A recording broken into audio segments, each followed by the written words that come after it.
지난 토요일 레스터의 홈구장에서 첼시와 레스터가 2대2 무승부를 기록했습니다. 전반은 첼시, 후반은 레스터가 주도하며 두 팀 다 납득할 만한 결과를 거두었습니다.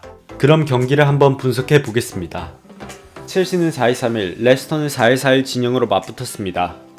최근 드러난 레스터의 약점을 첼시가 초반에 굉장히 적극적으로 공략했는데요. 레스터는 수비형 미드필더로 출장한 추드월의 나쁜 발밑 때문에 로저스는 그를 빌드업에 참여시키지 않았습니다. 그래서 전방 압박이 들어오게 되면 수비진에서 공을 돌리다 부정확한 롱패스가 자주 나오게 되는데 램파드는 바로 그 점을 노렸습니다. 이 장면을 보시면 타미와 마운트는 최전방에서 투톱처럼 압박을 가하고 중앙으로 들어오는 패스를 막고 레스터의 센터백들이 어쩔 수 없이 측면으로 공을 주면 양쪽 윙어인 칼럼 허드슨 오도이와 페드로는 풀백에게 직접적인 압박을 가합니다. 그 결과 아래와 같은 장면들이 보입니다. 보시면 수비형 미드필더인 추더어리는 공을 받으려는 의도가 없이 마운트와 타미 사이에서 움직이고 있고 첼시의 일선 압박은 공을 측면으로 몰아냅니다. 그리고 공을 받은 풀백을 페드로와 오도이가 타미와 마운트와 함께 압박합니다. 그렇게 되면 풀백은 압박을 이겨내지 못하고 전방으로 부정확한 패스를 할 수밖에 없습니다. 이런 장면이 전반에만 10번이 넘게 나왔습니다. 레스터도 측면으로 일단 볼을 투입한 다음 빠른 제압박을 통해 소유권을 되찾아오려고 했으나 리스 제임스와 아스필리쿠에타는 레스터의 윙어인 페레즈와 반스를 피지컬적으로 압도했고 특히 리스 제임스는 하비 반스를 압도하며 하비 반스의 볼 경합 성공률을 25%로 만들었습니다. 물론 레스터도 첼시의 압박을 빠져나오기만 한다면 위협적인 공격을 만들어낼 수 있겠지만 첼시의 전방 압박에 의해 전개 자체를 통제당했습니다. 그 결과 첼시는 전반 21분까지 무려 6개의 크로스를 시도하고 1개의 키패스를 기록했습니다. 레스터는 그동안 단 1개의 크로스도 키패스도 기록하지 못했습니다.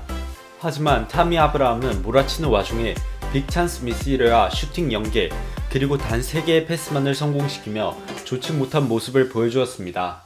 부상을 안고 있는 와중에 휴식기 전이라 무리해서 출전한 것 같은데 차라리 바추아이가 나오는 편이 더 좋았을 뻔한 모습을 보여주었습니다. 레스터는 안정적인 빌드업이 불가능해지자 압박 강도와 라인을 내릴 수밖에 없었고 그런 환경에서 조르지뉴라는 좋은 플레이메이커는 레스터의 헐거운 압박을 자신감 있는 패스들로 헤집었습니다.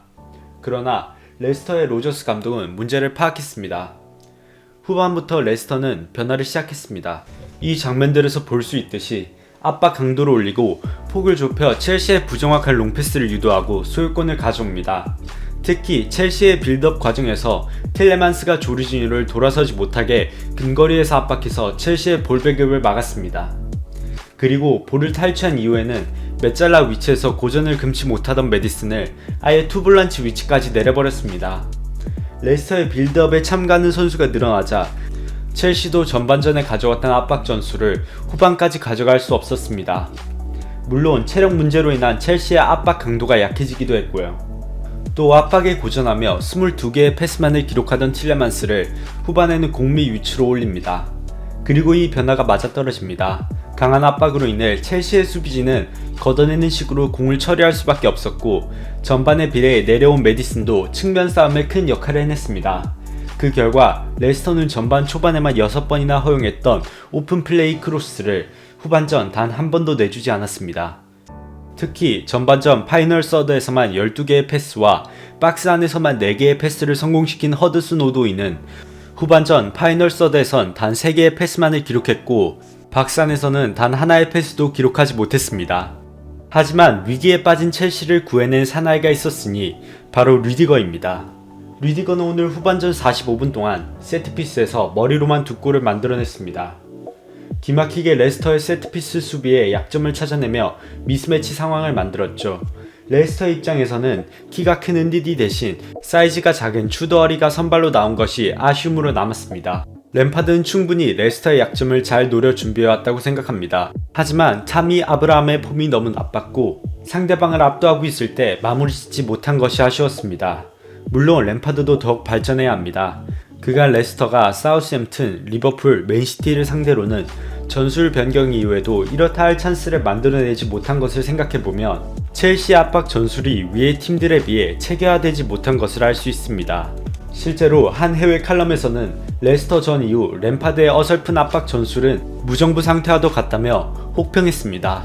레스터 입장에선 전반 초반 첼시의 공세에도 끝내 무너지지 않았고 로저스가 후반전에 수정한 전술이 잘 맞아떨어져 레스터가 후반전에 주도권을 가져올 수 있었던 것 같습니다. 두 감독의 노림수가 어느 정도씩은 들어맞았고 기회와 주도권을 반반씩 나눠 가졌지만 양팀 다 아쉽게도 결정적인 찬스를 놓쳐 승부가 나지 않았던 경기였습니다. 오늘의 영상은 여기까지입니다.